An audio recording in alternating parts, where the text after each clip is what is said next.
Hey guys, have you ever been nostalgic about some game and wanted to play it, but once you started playing it, you kind of got bored like very fast? This is exactly what happened with this build, and this is not a finished build. This is gonna be like more laid back video because I kind of quit the build at level 82. It just was boring. If you never played with the Flameblast, you may find this to be quite fun and satisfying to do big ignites. The damage is alright and it's fun to see enemies just burn very fast, but there's like nothing special about it. It's just old school Flameblast Ignite. So I'm gonna be quick about this, and the main weapon that I was using is the Searing Touch, +2 to active fire skill gems, a bunch of fire damage over time multiplier, and fire damage and cast speed. And you do need cast speed, that's why I'm playing with the Trickster, because Trickster gets more cast speed, and you do need cast speed to charge the Flame Blast. But while clearing maps, you don't really need to charge Flame Blast much. It's almost like just tapping the skill, getting like 3 stages, and that's enough. Two free stages, and that's usually enough to clear the enemy packs. I have not done any of the like high tier maps. I haven't even done any of the red tier maps, I think, because I made a mistake and first got all the damage I could, and then tried to get enough life, and that's not really working out very well because I have no dodge, I have no mitigation, and barely over 5k life right now. I will be getting more, or at least I would be getting more, but well, I quit the build. The thing is, it's kind of difficult to get everything that I need before level 90, because it does have mana issues. The more cast speed you get, the more mana problems you're gonna have. You're also gonna need, well, as you can see, this doesn't have like full clan, but you're definitely gonna need rings or amulets with minus total mana cost of skills. And using Praxis is very good with channeling, because normally a benchcraft on ring for that minus total mana cost is split between channeling and non-channeling. And for channeling, it's usually way less mana cost. For example, tier 2 would only give you -2 total mana cost, while non-channeling is between -6 and -7. And Praxis is -7 for all the skills. I'm not sure if GG overlooked this and forgot to split it, or they thought it would be fine, but yeah, Praxis is very good for that. Now in PUB, my planned ignite damage is not even min-max. Like, you could get gloves with fire damage over time multiplier, the amulet with fire damage over time multiplier. You could get Opal Ring and more jewels. Basically, you can upgrade a lot more.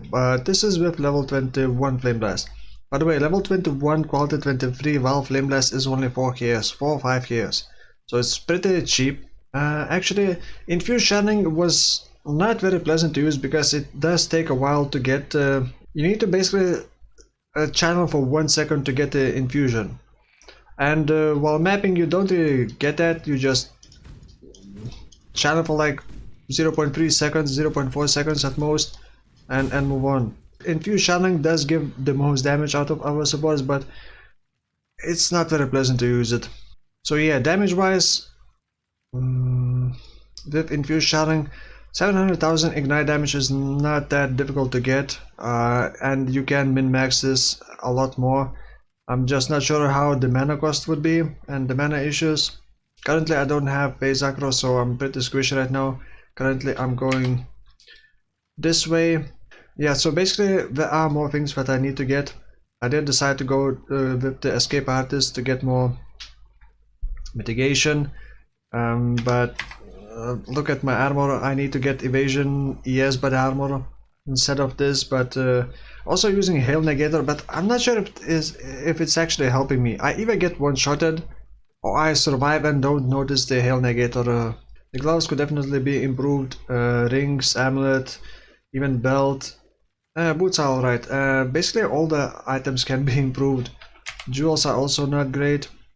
I even skipped a couple jewels. No, yeah, I don't have good jewels, I guess, so I skipped a couple of them. The thing is, you cannot get abyssal jewels for flat fire damage, because using elemental equilibrium with the Orb of Storms, you don't want any flat fire damage to spells. Otherwise it would mess up Orb of Storms and elemental equilibrium. You could use Malachi Sacrifice, but that means you're gonna have even less flexibility with the build. If you feel nostalgic about Flameblast and thinking about doing this, maybe think again. Maybe you're not gonna enjoy. Actually, it's gonna be boring. It's just gonna be same old thing, especially if you already played a lot of Ignite builds. And besides, Flameblast is not very safe because while channeling you're not actually dealing damage, and if enemies kind of dodge the Flameblast, then it's a bit annoying. It would be much easier to play with Divine Ara or Armageddon Brand, for example. You could probably convert this into Armageddon Brand. You wouldn't need as much gas speed, I guess. Divine Ara probably could also convert into Divine Ara. Get Stormfire.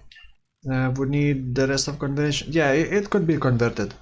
The passive skill tree, well, you can check the PUB, which I'm gonna link in the video description if you want to cover this.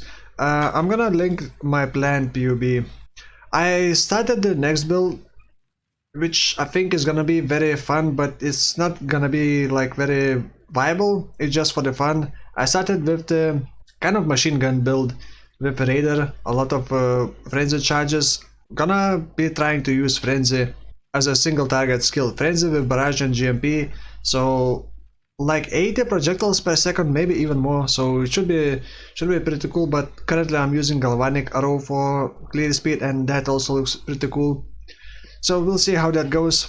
So yeah, thank you for watching and I'll see you soon. Bye bye.